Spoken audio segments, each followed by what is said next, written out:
2026 జనవరి 28న జరగనున్న మహాజాతర నాటికి మేడారం రూపురేఖలే మారిపోతున్నాయని మంత్రి సీతక్క అన్నారు.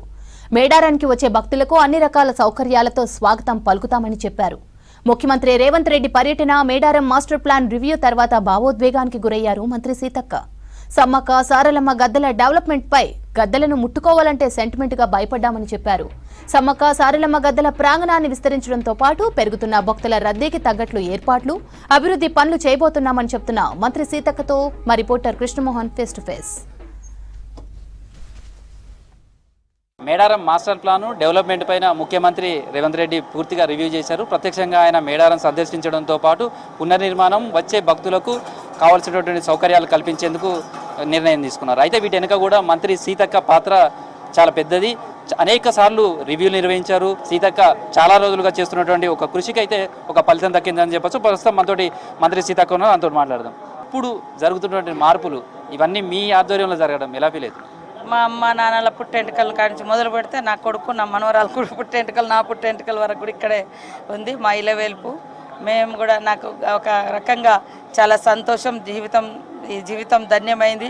సమ్మక్క సారలమ్మ గోత్రంలో పుట్టిన బిడ్డలుగా, 5వ గొట్టు బిడ్డలుగా నాకు ఈ యొక్క అవకాశం దక్కడం. నేను 2004లో పాలిటిక్స్లోకి వచ్చిన, ఓడిపోయినా కూడా చాలాసార్లు జాతరకు వస్తూ పోతూ ఉండేది. అప్పుడు అనుకునేది నాకు ఒక్క అవకాశం తల్లి ఇవ్వండి, ఖచ్చితంగా ఈ ఆదివాసీ సాంప్రదాయాలు, భక్తుల విశ్వాసాలు, భక్తుల నమ్మకం అందరూ వాళ్ళను కాపాడే విధంగా 1000 ఏళ్ళు మరొక 1000 ఏళ్ళు గుర్తుండేలాగా చేస్తా అని అదొక్కటే సంకల్పం ఉండే. 2023లో మరి మేము ఇక్కడ పాదయాత్రకు వచ్చినప్పుడు కూడా అదే అందరూ అన్నారు, సమ్మక్క సారలమ్మ సెంటిమెంటు, సీతక్క సెంటిమెంట్ అని. ఇది సీతక్కది కాదు, సమ్మక్క సారలమ్మది. సమ్మక్క సారలమ్మ ఆదివాసీ బిడ్డలు, ఆదివాసీ ప్రాంతంలో పెరిగిర్రు. కానీ అన్ని వర్గాలు, అన్ని మతాలు, అన్ని కులాలు వాళ్ళ కోరికలు తీర్చే తల్లులుగా అందరి తో మొక్కించుకోబడుతున్న తల్లులు. కాబట్టి రేవంత్ రెడ్డి గారికి కూడా అదే ఆశీస్సులు ఉంటుంది. అందరు సకల జనుల దీవెనలు ఉంటాయి, సమ్మక్క సారలమ్మ దీవెనలు బలంగా ఉంటాయని. సో ఆ అడుగుతోటి నెక్స్ట్ ఇయర్ వరకు నేను మంత్రినైనా, మా సోదరుడు సీఎం అయ్యిండు. అప్పుడు ఇక్కడ నుంచే స్టార్ట్ చేసినాం. అనేక రకాల ఇబ్బందులు ఎదుర్కొన్నాము. అయినా కూడా సమ్మక్క సారలమ్మ బలము, సంకల్పము అన్నీ కూడా ఈరోజు ఈ అవకాశం ఇచ్చింది. కాబట్టి మేము ఆ తల్లుల బిడ్డలుగా, ఆ తల్లుల భక్తులుగా మా బాధ్యతగా ఈరోజు నిర్వర్తిస్తున్నాం. అంటే మీరు చాలాసార్లు రిప్రజెంటేషన్ ఇచ్చారు, మేడారం ఈ విధంగా డెవలప్ చేయాలి, అనేక ఆలోచనలతో చాలాసార్లు ఉన్నారు. ఇప్పుడు మాస్టర్ ప్లాన్ రూపొందించే సమయంలో మీ ఆలోచనలన్నీ కార్యరూపం దాల్చబోతున్నాయి. ఆ రివ్యూలలో ఎట్లా ఉండేది? ఆదివాసుల నుంచి వచ్చిన ఫీడ్బ్యాక్ కావచ్చు, మీరు చెప్పే సూచనలు కావచ్చు, ఇవన్నీ మాస్టర్ ప్లాన్ రూపొందడం వెనుక ఎంత కృషి ఉంది? వాస్తవానికి కొంచెం మానసికంగా సంఘర్షణ పడ్డాము, సెంటిమెంటల్గా కూడా బాగా టెన్షన్లో ఉన్నాము. ఎందుకంటే గద్దెలు, చిన్న గద్దెలు మార్చుడు అన్నప్పుడు వాళ్ళకు పూజార్లతో మాట్లాడినప్పుడు కొద్దిగా ఫస్ట్ వ్యతిరేకించారు.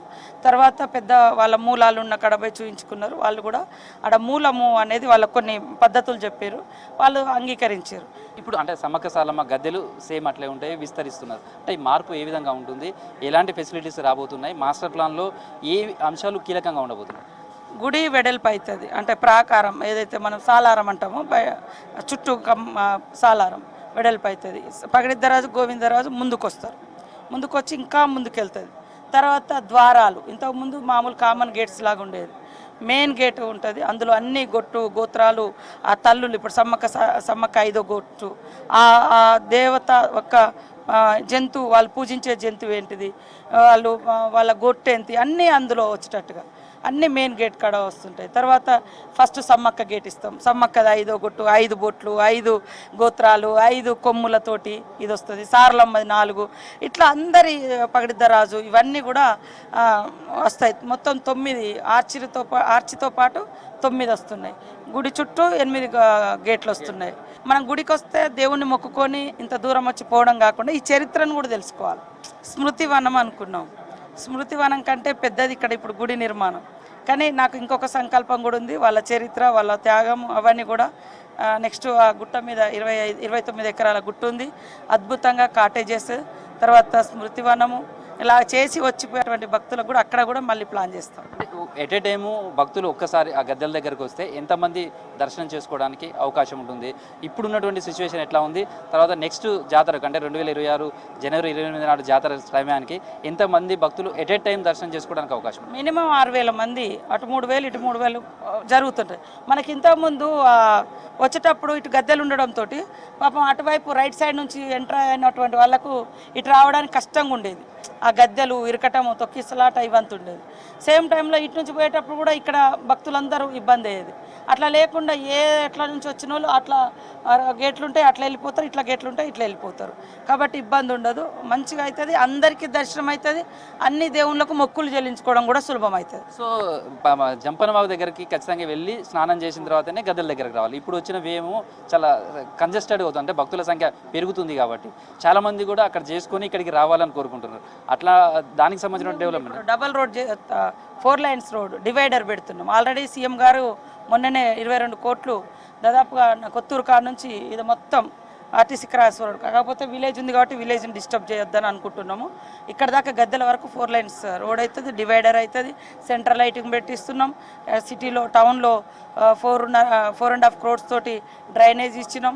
జంపన్న వాగును కూడా మంచి వాటర్ ఫ్లోటింగ్ అవ్వటట్టుగా దాంట్లో చేస్తాం. ఇప్పుడు దానికోసం కూడా ఒక 5 కోట్లు టూరిజం నుంచి వచ్చినాయి, ఇంకొక 5 కోట్లు స్నానఘట్టాలకు వచ్చినాయి. ఇవన్నీ ప్రణాళికబద్ధంగా ఇన్ని రోజులు మా మైండ్ అంతా కూడా అసలు ఈ గుడి మీద ఉంది. ఇప్పుడు రేపటి నుంచి గుడి నిర్మాణం జరగాలి, ఆ తర్వాత ఈ ఏర్పాట్లు జరగాలి. మాకున్నది 100 రోజుల టైం, 100 days మిషన్. సీఎం గారు చెప్పినప్పుడు కూడా 1000 ఏళ్ళు ఈ చరిత్ర ఉండాలి, రాతి కట్టడమే మొదట్లో సిమెంటు అట్లాంటి దాంతో నిర్మాణం చేయాలనుకున్నాం, కానీ 1000 ఏళ్ళు ఉండాలి, రాతి కట్టడం చేయాలి అంటున్నారు. దీనికి శిల్పులు కావచ్చు, ఈ నిర్మాణం అంతా కూడా ఎప్పటి వరకు పూర్తి చేయాలి, ఎట్లా చేయాలనే రాయితోటే కట్టాలి, రాతితో కట్టడమే చేయాలనే ఆలోచన ఎట్లా వచ్చింది, ఇది ఎప్పటి వరకు పూర్తవుతుంది? అదే అంటారు, నేను జస్ట్ గద్దెల మార్పుడు చేద్దాము అని అనుకున్నాం. పగడిద్దరాజు గోవిందరాజు ముఖ్యమంత్రి గారి దగ్గర తీసుకుపోయిన తర్వాత ముట్టుకుంటే మంచిగా చేద్దాం, లేకుంటే అసలే ముట్టుకోకూడదు అన్న తర్వాత మళ్ళీ మేము పూజారులతో చర్చ చేసి ఇదంతా వెడల్పు చేయడము, తర్వాత ద్వారాలు ఎట్లుండాలి, తర్వాత గోడలు ఎట్లుండాలి, గోడలలో మన ఆదివాసీ జీవనం, ఆ బొమ్మలు, దేవుడి అన్నీ దాదాపు 350 పైగా డిజైన్స్ ఆ గోడల చుట్టూ వస్తున్నాయి. వాటి మీదనే కాకుండా అవన్నీ ఇప్పుడు రిలీజ్ చేయిస్తాము, వాటి మీద వస్తుంటాయి. మీరు ఏది చూసినా అక్కడ మన జీవితం కనబడాలి, అట్లా ప్లాన్ చేస్తాం. వచ్చే జాతర సమయానికి భక్తులకు ఖచ్చితంగా ఇక్కడ సమూలమైనటువంటి మార్పు తీసుకొస్తాం. ఖచ్చితంగా భక్తులకు 1000 ఏళ్ళు ఈ సమ్మక్క సారలమ్మ చరిత్ర నిలిచిపోయే విధంగా మొత్తం ప్రాంగణం అంతా కూడా పునర్నిర్మాణం చేయబోతున్నాం. సమ్మక్క సారలమ్మ కావచ్చు, అదేవిధంగా పగిడిద్దరు గోవిందరాజులకు సంబంధించిన చరిత్రను కూడా చాలా స్పష్టంగా వచ్చే భక్తులు తెలిసే విధంగా కూడా ఈ నిర్మాణం జరుగుతుంది. వచ్చే 100 రోజులలో రాతితోటి ఈ మొత్తం డెవలప్మెంట్ చేస్తాం. జంపన బాగు నుంచి కూడా డబుల్ రోడ్ చేస్తున్నాం, 4 లైన్స్ రోడ్లు కూడా చేస్తున్నాం. భక్తులకు పూర్తి స్థాయిలో సౌకర్యాలు కల్పించడమే తన ధ్యేయం. అది ఈ నేపథ్యంలో నెరవేరబోతుందనే సంతోషాన్ని అయితే మంత్రి సీతక్క చెప్తున్నారు. Video journalist Dasharath, Krishnamohan, V6 news, మేడారంలోని సమ్మక్క సారలమ్మ గద్దెల నుంచి.